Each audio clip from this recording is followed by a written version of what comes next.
It's just more of a game. I think that's a really awesome way to talk about it. I mean, at least at PMT, we get a lot of people who don't have the patience and lose a bunch of money trading stocks, and then the obvious answer to them is think about it differently. It's value investing or options if they really want to get invested into financial markets. Well, I think everybody should get engaged in financial markets any way you can. So whether you trade stocks or whether you trade sneakers, I don't really care. Like it doesn't.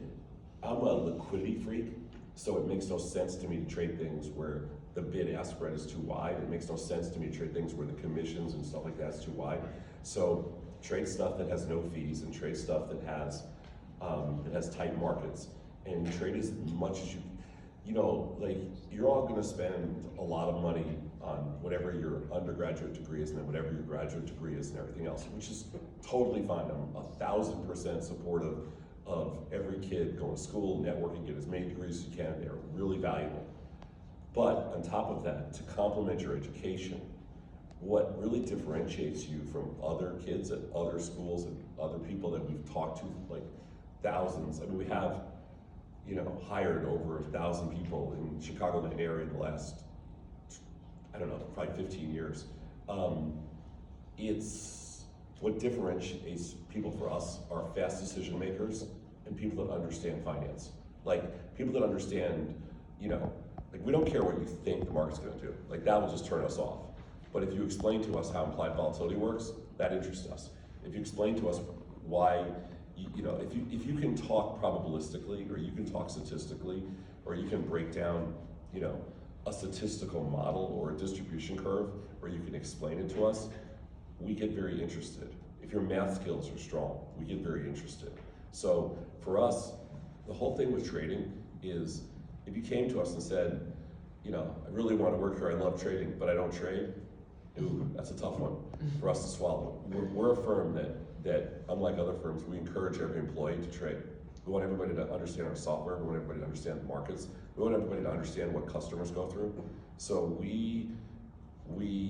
I have been kind of on the road for a long time telling students, this is probably my, 250th different university over the last 20 years.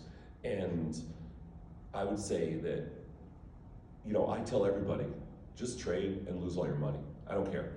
It doesn't mean anything now. I know you think it means something, but it doesn't. I promise you, any wealth that you're gonna create in your lifetime, you don't have it right now. And what you're gonna learn is way better than, and you might not lose all your money. You might actually make some, you might lose a little, you might make a little, who knows?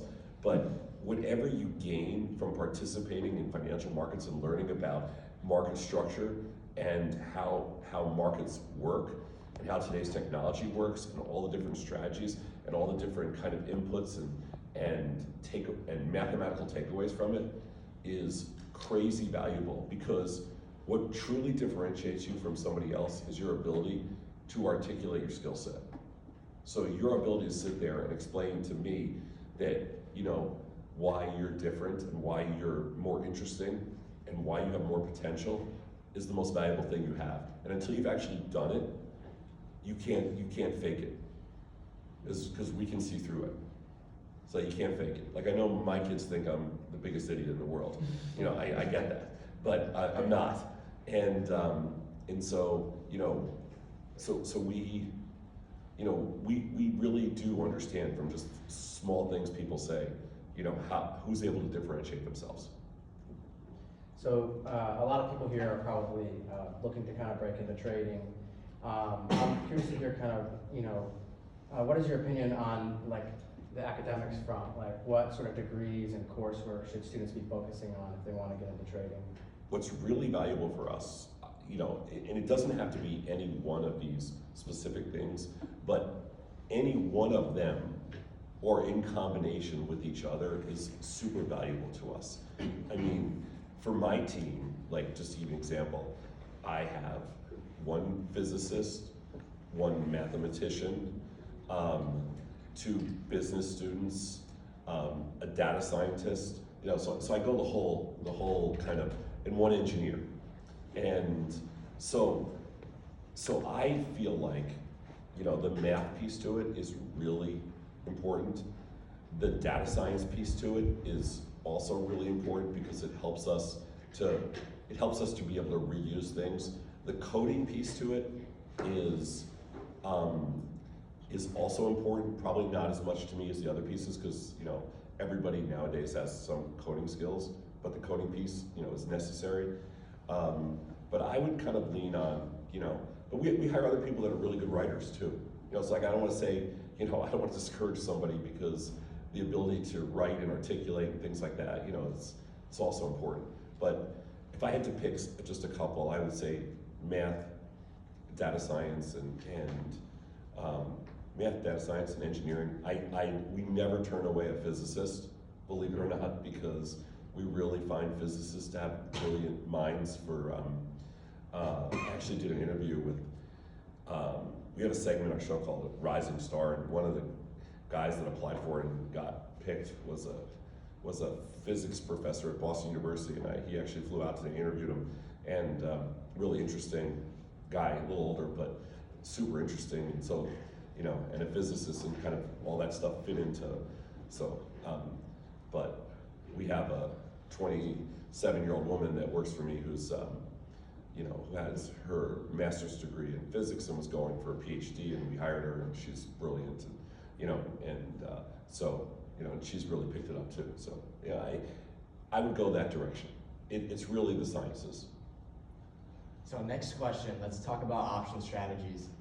What is the most successful option strategy that you could recommend traders maybe look into first? It's hard to say, because options also, if you have a little bit more money, the strategies you can use are more, there's a wider selection of strategies because you can do things that are naked. In the option world, it's the whole derivatives world, not just options, but all derivatives. People look at things, if you're long it means you own something, and if you're short it means you don't own it. But we look at things completely the same way, whether you own it or don't own it. I'm not sure that you guys think about things like that, but if you said to me, if I said to you, like using my iPhone, if I said that I'm long this, means I own it. If I said I'm short this, means I don't own it, and I'm hoping the price goes down so I could buy it lower. We look at things exactly the same way, long or short. Like there's no difference to us. So in the option world, a lot of the strategies that we use are what we call naked short strategies, and we don't ever own the options. I'm like a premium seller, so I just sell everything. Puts, calls, spreads, it doesn't matter to me. Other people like buying them because then they have limited risk. Basically, in the option world, if you sell stuff, you have limited profitability and higher probability of profit. And if you buy things, you have lower probability of profit, but the opportunity to make more money. And that's the trade-off. And neither one is theoretically advantaged over the other. That's the crazy thing. The markets are so theoretically perfect. And again, so if you sell something, you have a higher probability of profit, but you have limited profitability. So I opt for that because I like a 70 or 80% chance of success, but I know I can only make X.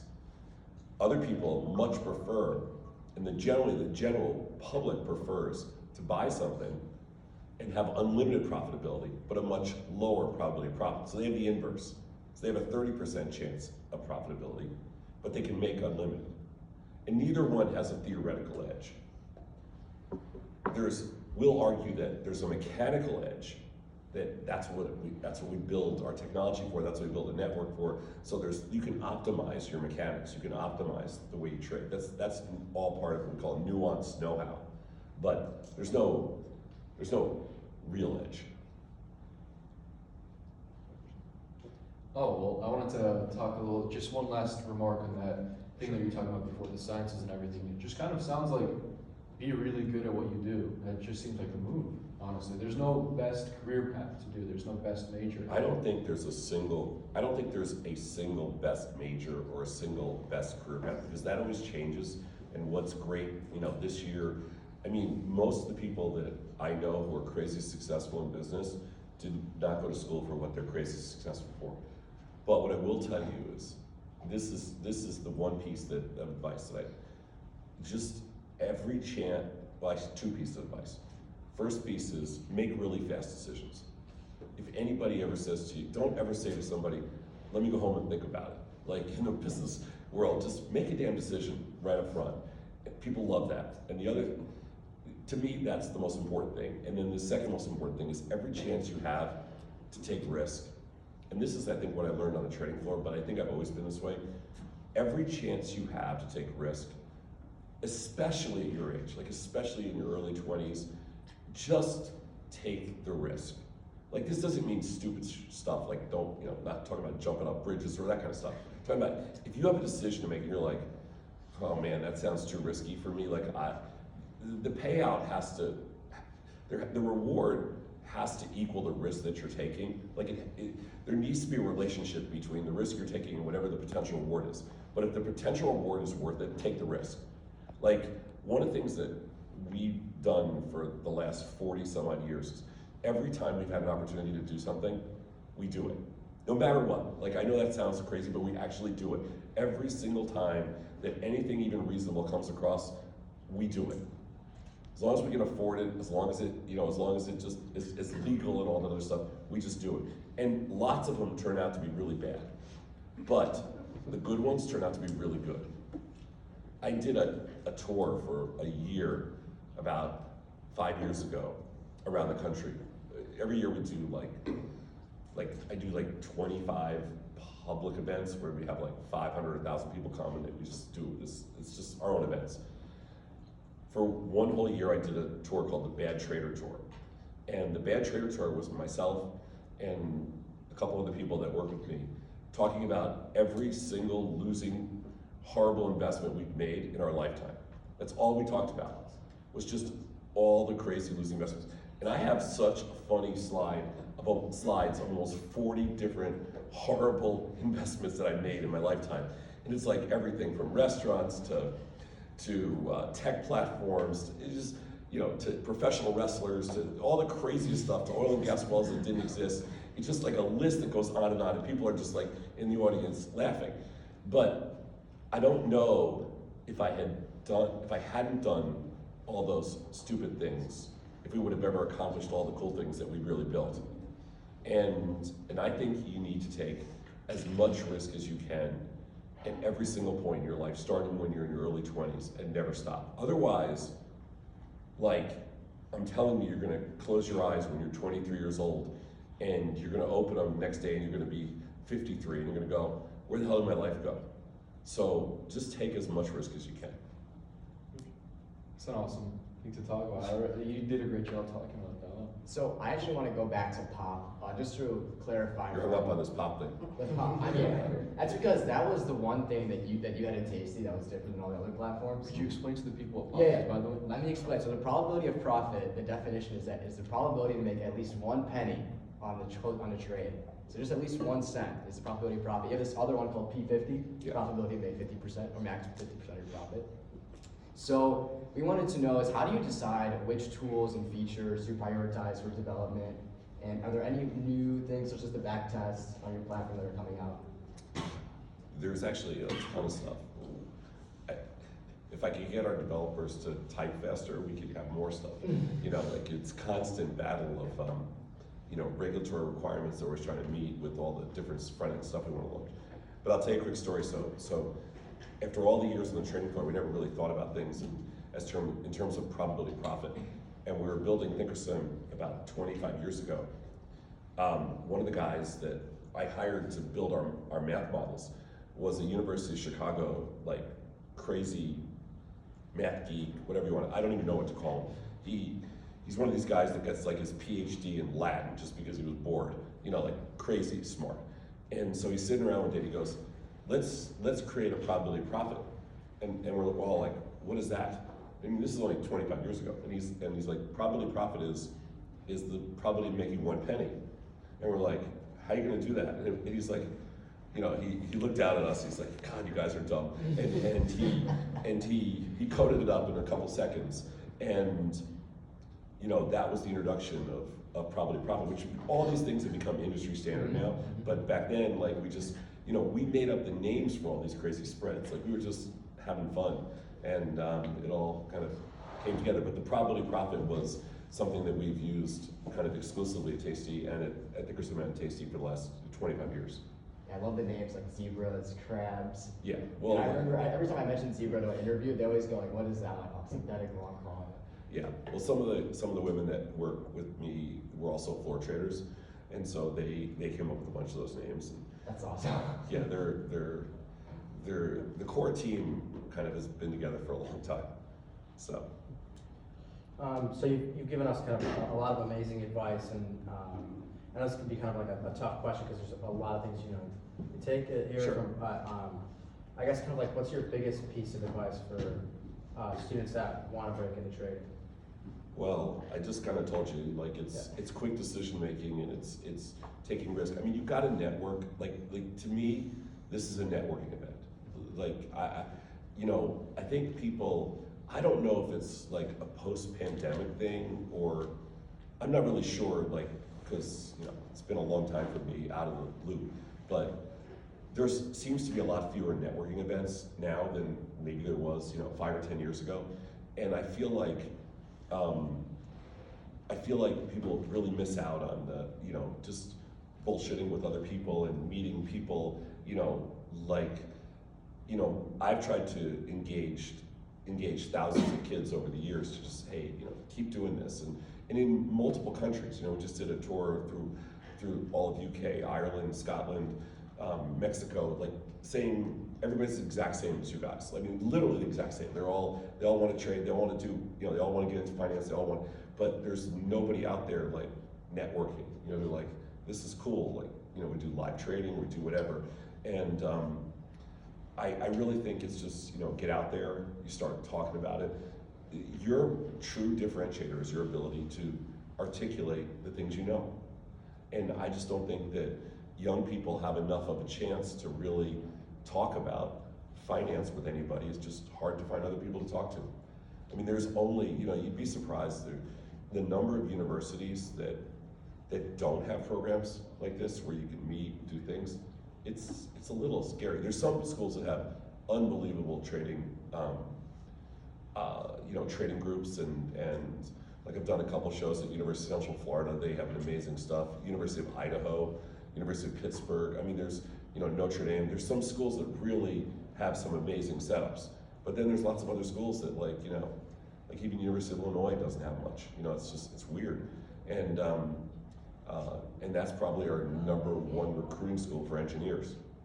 So it's, I've seen, then I went to just recently did a university in Guadalajara, Mexico, and their trading program was one of the best I've ever seen in the world. They didn't even have markets, and their trading program was unbelievable. And every kid trades. So, and you're thinking, Guadalajara, Mexico, how the hell is this possible?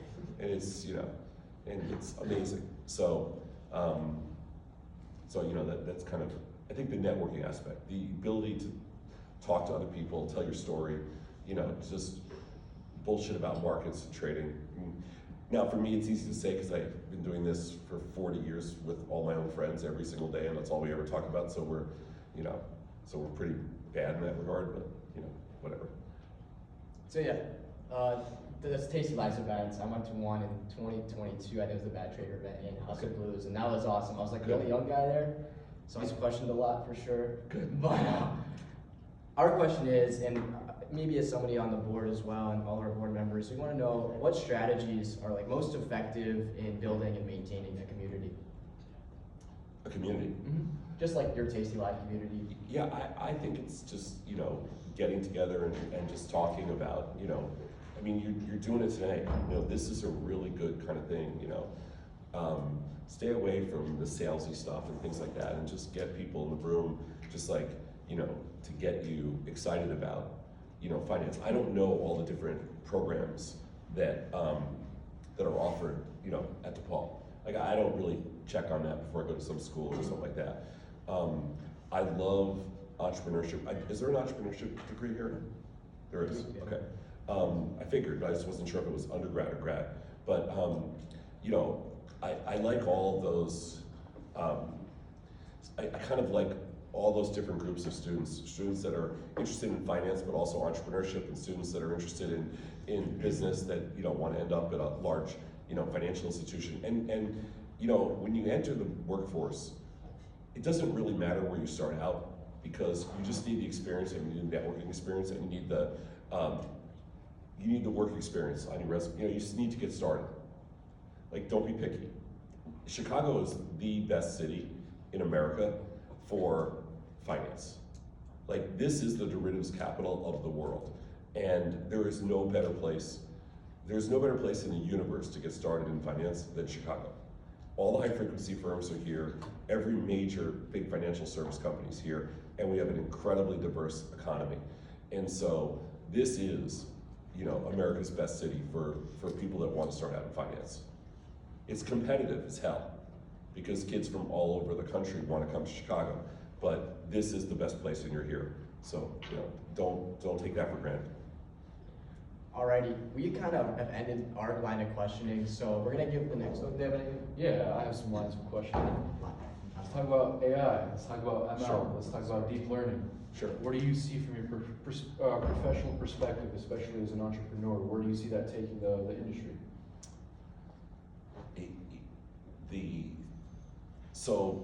So I've been interested in machine learning going back to 2005. We launched the first machine learning feature on a trading platform. I did it in 2005 in partnership with Georgia Tech University, which had at the time probably the best machine learning team, and we pushed it onto the Thinkorswim platform. Nobody used it, but it was kind of cool just to see. What did it do? What was the feature? It was designed to give you an indication based on the last couple of hours of trading where the last few hours of the day might go.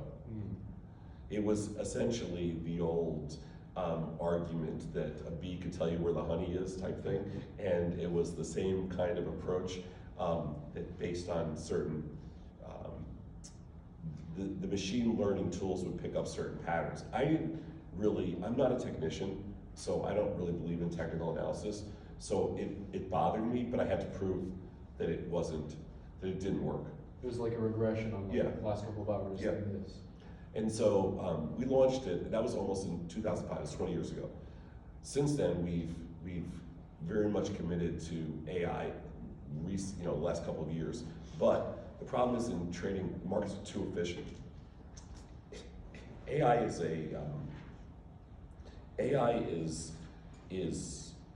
designed to arb out any inefficiencies in the market.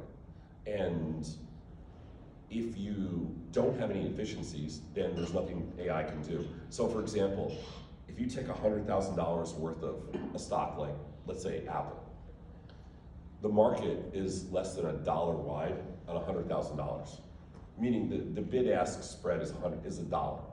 So there's no inefficiency in that market. There's nothing AI can do. AI can only arb out an inefficiency in the market.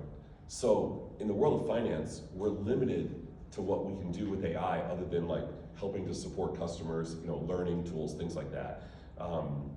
Potentially some back testing stuff, but there's very limited stuff in the world of finance. It's mostly all support-wise. In the rest of the world, it's super cool, but it's not, well, let's put it this way. I've invested a lot of money into AI companies, so I'm waiting to see what happens. And we're also building an AI company in Chicago right now that's designed to help people determine what they're worth, potentially. And so I'm fascinated by the sector. We'll see what happens. What do you think Gen AI in recent couple of years, do you think that's going to change, or do you think it's going to follow the same thing as ML? I think it's gonna, I don't know. Like, I'm fascinated by all that. I'm even fascinated, we're doing a piece right now on quantum computing, and one of our physicists is doing like a 4-part series on quantum computing, and I'm trying to learn as much as I can. It's hard for me because I'm not that smart. I get a lot of stuff, but I don't really understand, the nuances of that level of math and that level of computing. It's hard for me, quantum physics. So I'm struggling, but I'm learning a little bit. I know we're far away. but I'm trying to learn. What did Jensen Huang say, like 10 or 15 years or something? That's like what he that? said. Yeah. Yeah, we'll see. We'll see. I have some more questions too, if you guys don't. It's A little 6 bit o'clock. different. Say it again? It's already 6 o'clock. so- I want to talk about a little bit about your entrepreneurship. I think the people in the audience, what do you guys say? You'd like to hear about that? Yeah. Well, yeah, I wanted to, just not too much time. I think it's valuable. We'll give them plenty of time. Yeah. Fine. You guys will have questions, absolutely, don't fret. Your entrepreneurship, how did you, do you think that it's for everybody? Just to start off with the No. easy question. No, entrepreneurship's not for everybody. Some people are really comfortable with it, and other people, I don't think it's for them, but I mean, you know, like I've talked to my son about it. He's a little older than you guys. He's 31, and talked to him, and he started off in the entrepreneurial world in LA and decided he didn't like it. You know, it's like, okay, I get it. My daughter, who's about the same age, a year or two older than him, she loves the entrepreneurial world. So it really depends on, I think each person's very different. I don't think it's for everybody, but I do think that it's really interesting. Specifically about you, I mean, Thinkorswim was a great success. Yeah. And then you did it again. Yeah. Why would you take on the risk? Like, what possessed you to want to do Why that? wouldn't you? Like, I mean, the whole thing is, like, we gotta keep just going, otherwise, we have a rule, no high fives, so we've never even stopped. I have never stopped once. I just wanted to keep going, and, you know, like, my whole thing is keep going until you die. And, you know, my wife, she hates me, but that's okay. She's like, you gotta stop. And I'm like, no, I'm not gonna stop, because I don't want to. Because it's fun, it keeps me alive, and it keeps me around young people and smart people, and I just want to keep going, you know. So no reason to ever stop. What do you think keeps you going? What do you look for in other people? I think it's a legacy thing now for me. It's just legacy. Mhm. You know, it's not a money thing. It's just legacy. But it's just I enjoy it. How do you identify that in other people? I don't know if you do. I don't really try to. I mean, honestly, at this point, I don't try to. You know, good people, you figure it out. Alrighty, so we are gonna wrap up our line of questioning. We're gonna open it up to the audience now. So again, Tom is open to any questions, so we'll start off with Eliezer over here. All right, I got a lot. Okay. First question, what do you want to see out of Paul Atkins and the SEC over the next 4 years? I just want to see I want to see reasonable regulation. I want to see reasonable regulation. For some reason, I don't know what the last SEC chairman's problem was, but for some reason, he didn't like trading and he didn't like digital assets. And for me, you have to like trading and you have to like digital assets. So I just want to see more, I want to see reasonable regulation. That's all. Completely right. We had office visits at SEC recently, and every time we talk about crypto, everybody in the room get completely quiet. Yeah, I'm pretty vocal. I've been very, I'm not quiet about any of this stuff, so publicly I'm pretty vocal, but go ahead. Different topic. Was there ever a moment where you wanted to or almost gave up on Thinkorswim or Tasty? No, never once. I mean, you go through some really bad times, like you get worried about certain things, like, oh my God, we messed this up, you know, or, you know, did we just blow it or things, stuff like that. But no, you can't ever, the second you start thinking like that, you're dead. So no, never. Can I quickly ask a question? Sure. Why did you go from dough to tasty? Why tasty specifically? Or the name? So I'll tell you the story of Tasty. So when I bought the name Tastytrade.com when I owned Thinkorswim, and we sold Thinkorswim to TD Ameritrade because I used the company, I bought it for $9.95 on GoDaddy. And then when we sold Thinkorswim, they bought all the assets, so they owned Tastytrade.com. So I was like, oh shit, I want that domain name. So when I was negotiating my deal with TD Ameritrade, they, you know, were negotiating a lot of different things, and got down to the final part, and he goes, "You're not," like they were telling me all the things I wasn't getting, and I'm like, I just want this domain name, tastytrade.com. They go, how much is it worth? I go, $9.95. And they go, and the CEO goes, I hate that name anyway, you can have it. And so it's part of the deal. And so I negotiated for it, kept it. And then when I left TD, I'm still friends with the CEO. He's now the CEO of the CBOE, so same guy, Fred Tomczak. And Fred and I, we became really good friends. And I said, Fred, I think TD Ameritrade's a good company, but I don't want to work here. I want to start another company. He goes, what do you want to do? And I go, I want to build this company called Tastytrade. He goes, oh my God, I hate that name.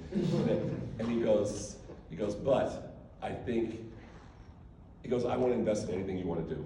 So they were our first investor. And to this day, Fred and I remain very close friends, and they made a lot of money on Thinkorswim, like a couple $2 billion. They made a lot of money on Tasty. So he was our first investor, and that's the story. Kind of, we got Tasty, and when I first built Thinkorswim, and they bought us, they go, Thinkorswim's the worst name I've ever heard. Like, that's what he said to me. He goes, we're gonna change the name the day this deal closes. I go, huge mistake, Fred. Everybody loves that name. You don't like it because you're Canadian, but everybody else loves it. And he goes, I hate that name. And so they did a study. They paid $1 million. They hired some firm out of New York to see what the customer reaction would be to changing the name to TD Ameritrade or some other name they had. And it was 99-1 to keep Thinkorswim. So he was so mad, but they still had to keep Thinkorswim. And I told him at the time, I go, Thinkorswim's gonna be around longer than TD Ameritrade, never knowing that TD Ameritrade would be sold to Schwab and TD Ameritrade would be gone, and now Thinkorswim lives at Schwab. Yep. So it did outlast. I always joke with him about it, but I think crazy names are fun, and they don't really mean anything, which is what I like. Yeah. Awesome. All right, anybody else have a question? Go ahead. Yeah, I got one. So you're talking about your ups and downs throughout your career, but as an entrepreneur specifically, what was your biggest failure and how did you pivot from that? As an entrepreneur, I haven't really, like, running my own company, I've only run 3 in 40 years. I ran a prop business, I ran Thinkorswim, and I ran Tasty. All of them were successful, those 3. I've never failed as an entrepreneur yet. Okay. I failed on literally hundreds of investments that I've made, but not running them myself. Okay. You know, so I haven't failed with the business that I've built, that I've run. Right.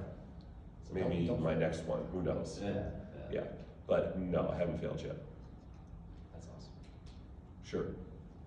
I'm sorry I was a little late, so Okay, I that's no have not problem. heard your story yet, but just want to ask you, going forward, what's your plan in your life? What are you planning on to do? Maybe start a new business? I'm not one of these people that believes in like work-life balance. Actually, I'm very opposed to the concept of work-life balance because I don't know what it means and I'm not good at it.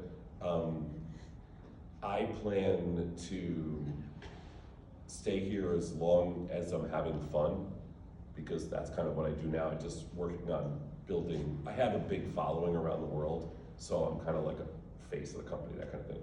But I plan to stay as long as I'm having fun. And when I'm not having fun, I plan to leave and start another business. Even though I'm kind of getting to the point where, I'm 67 now, so I'm not really, gonna do too many more startups, but I do have a couple of ideas and I do want to build some stuff. I won't be in the world of finance.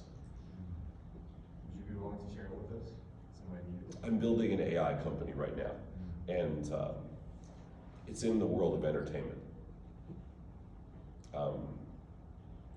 So we own a stage in Chicago, a stage in LA, and I'm building, it's a blockchain-based AI company that I just think there's a lot of interesting room for improvements with artists and just people that have content creators, have a story to tell. But it's a kind of a fun thing. I just like fun things. Thank you. I'll go next question. right? Can you talk about the time, or like the specific moment when you had the idea for Tastytrade or Thinkorswim, and you wanted to make the jump from prop trading and go Yeah. all in on that idea? Yeah, that's really crazy. So it was 1999. It was the summer of 1999, and I had this crazy idea, and Scott and I had, we were partners building this prop firm, and we had we had a reasonable amount of money, but not enough to probably, we didn't know how much it would cost to do something different. So I had this idea to build this company called Thinkorswim, and he thought it was kind of fun but crazy, but he was a risk taker because he comes from a family of kind of real estate risk takers. So we said, let's just do it. And we started to put together a team of technologists and smart people and build around an idea of starting options on anything was our original idea, but it wasn't legal. And we couldn't figure out a way to get around a lot of the SEC rules. So we decided to pivot it and make it into a brokerage firm. The problem was in 1999, there were no developers because it was the dot-com boom, and developers were almost impossible to find because they were all working, like everybody was booked. So I did something that was kind of crazy. I went around to has anybody ever heard of the Programming Olympics? Programming Olympics is this crazy competition that's global where kids compete from the best technical institutions around the world, and they compete, IBM sponsors it, and they compete to see who's the best programming team. And a lot of these kids work together from when they're like 10 years old till they're in college.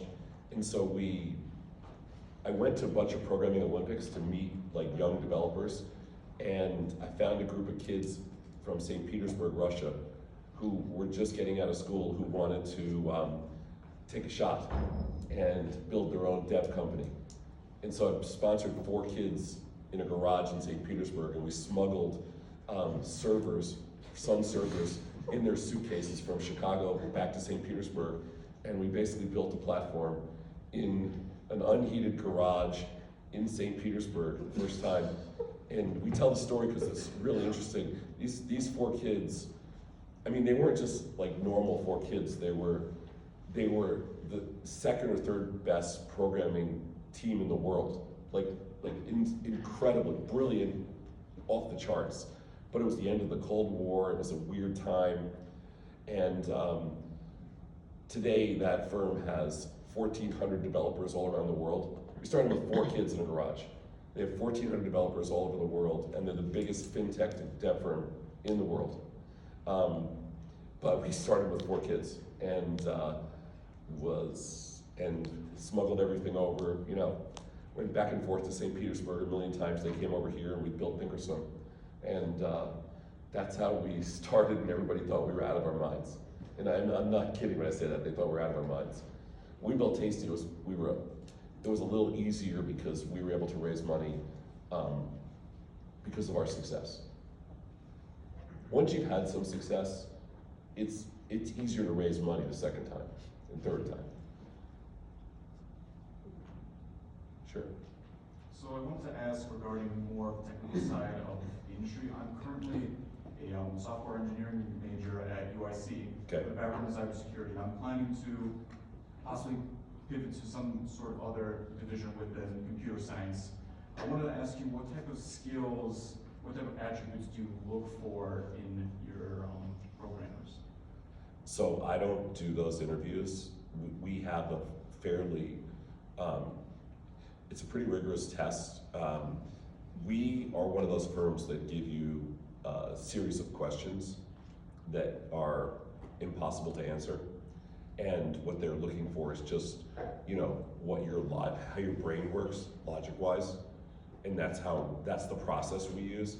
But we actually have a dev recruiting team that does it. So I'm not involved. I've never been allowed to, I don't have the sophistication to hire developers. So I can't answer your question.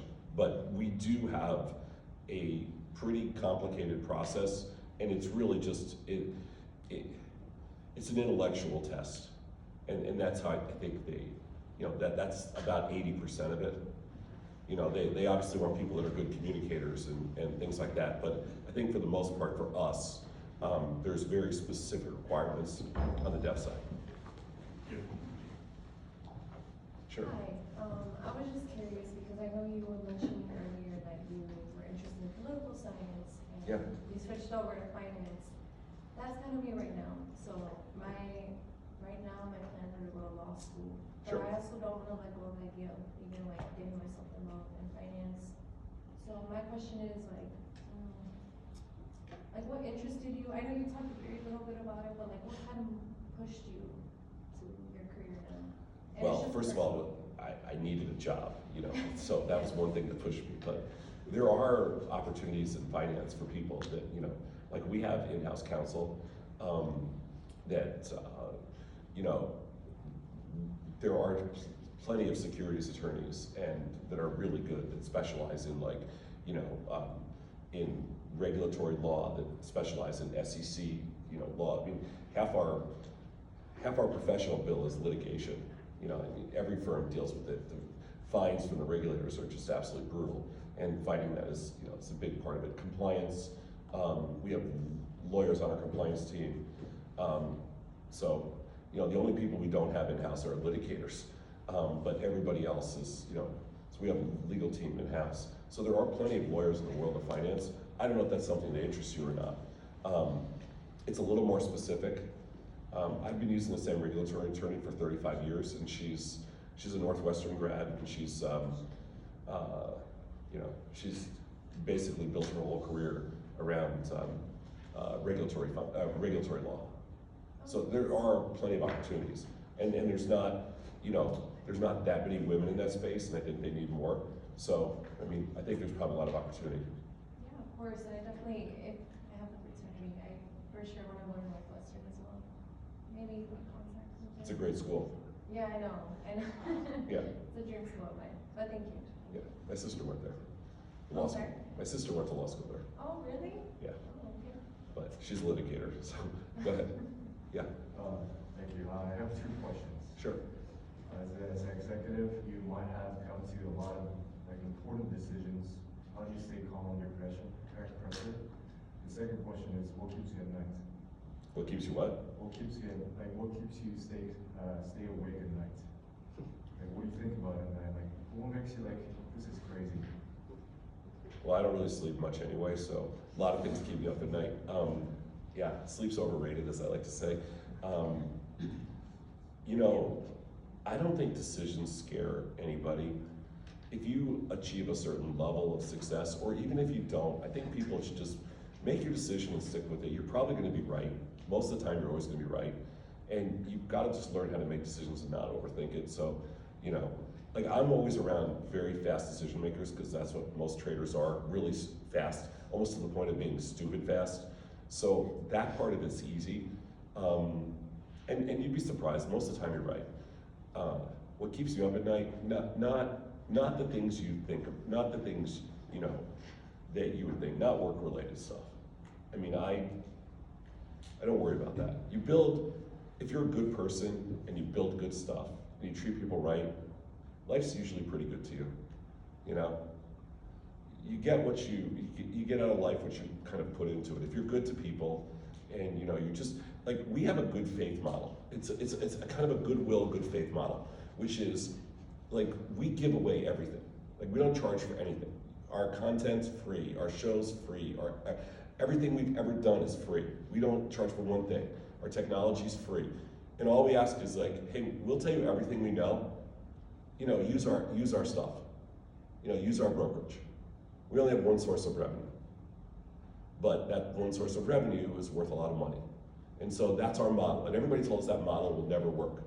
And we've been doing that model now for 25 years. We'll just tell you everything we know, give you everything. And just, you know, in return, use our stuff. That's it. You have a choice, you know, use us. Will you have a segment on the API and more quantitative methods? What do you mean, will we have a segment? So you have segments on futures? You have Yeah, we've segments- done API pieces. Yeah. Yeah, All right. but I can't do those. Gotcha. But we have an API team, yeah. Awesome. Sure. one of the things that you said earlier that kind of jogged a memory was you mentioned just kind of a disdain for technical analysis. Yeah. And I remembered in an interview that you had with another young individual, I can't remember who it was, but you talking about, I think, correct me if I'm wrong here, but I think it was Thinkorswim that you initially created without implementation of charting. Yeah. And sure. I'm wondering, like, if you could just, kind of give us a little It's a bit of crazy the story story, but when we built Thinkorswim, we were floor traders, and in floor traders, nobody ever uses charts or any kind of technical analysis. Nobody. Thousands of people on the floor, nobody's ever seen a chart. So when we built Thinkorswim, we're deciding where we're going to focus our money and our energy, and we built this really cool platform, but we decided to not put charts in it because we're like, nobody needs charts. Like, we're going to teach the world to trade without charts because that's how people should trade.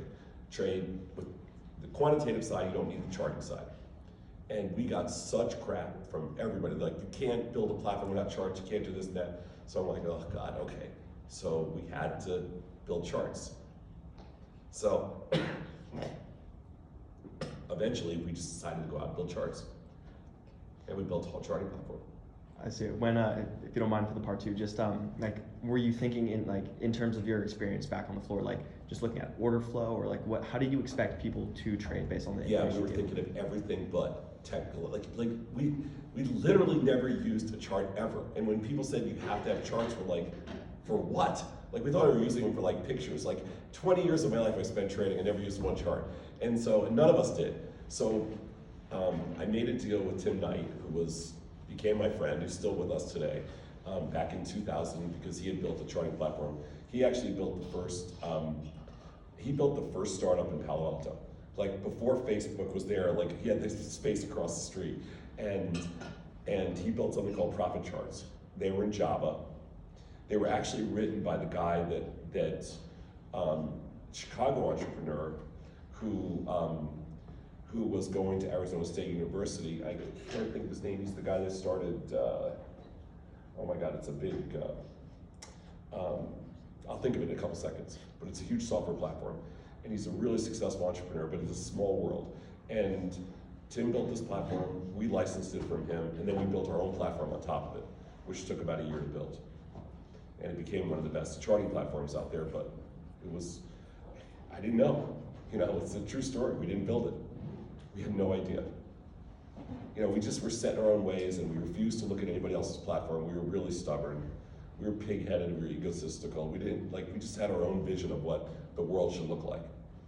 And I think, actually, for entrepreneurs, that's the way, like when we got bought out by TD Ameritrade, all they cared about was like, what was Schwab doing? I'm like, who cares what Schwab's doing? Let's build our own stuff. Like, I don't care what Schwab's doing. And even to this day, like, the people that bought us out, they're like, look at this firm over here, and I'm like, who cares? Like, let's worry about ourselves. Let's stop don't worry about what somebody else is doing. Who cares? Thank you.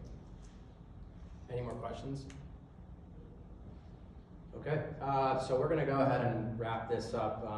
Tom, we just want to thank you for coming and sharing your experience with us today. Great. Thank you, guys. It's been such a pleasure, and we are so honored to have someone who's such a successful entrepreneur in the trading space come and kind of share your advice with us. So I also want to thank everybody from UIC for coming on. I know it's not close, so thanks for coming over. And after this, we're going to head over to Home Slice. So if you are available after, we're going to be heading over there for networking. Yeah, can we just get a round of applause for Tom?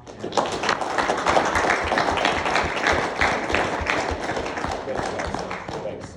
Also, my email is just tom@tastylive if you want to send me an email on something. If you have any questions, want to send me an email, don't forget to send me an email. Absolutely. So tom@tastylive. And guys, really use their resources, tastylive.com. They also have a magazine called Luckbox, and it's just super informative information. You want to understand market concepts, they have it all in like a listed sheet of what a stock is, what an option is, what is the triple witching event, and all these things. So, and they also have a live show where you can watch all their previous episodes. So really do utilize them as a platform. They have an amazing desktop application as well for entering options trades. If you want to get started, definitely do it with Tasty Live and Tastytrade. And thanks again, Tom, for coming and sharing us all your advice. Thanks. One more round of applause.